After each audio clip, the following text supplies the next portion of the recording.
আপনি এক কাজ করেন ভাবি, আপনি আলমগীর বাইরে ছাইরা দেন, আপনি আমার বিয়া করেন। সত্যি কইতেছ?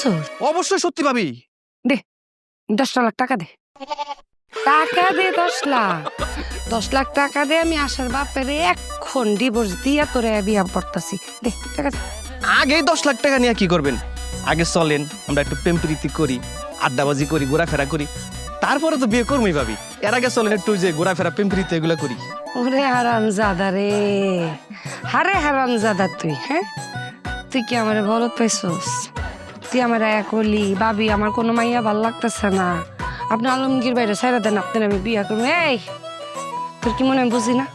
বিয়েতে বেরুকো কেউ ভালোবাসে? হ্যাঁ, বিয়েতে বেরুকো কেউ বিয়া করতে চায়? ভালোবাসে না, বিয়েও করতে চায় না, অভিনয় করে। যখন তো ওই স্বার্থ হাসিল হয়ে যায় না, তখন লাত্তি মেরে হালায় দাস। এই মাইয়াও যায়, এই মাইয়া সংসারও যায়। শালার পুত, তো চরিত্রের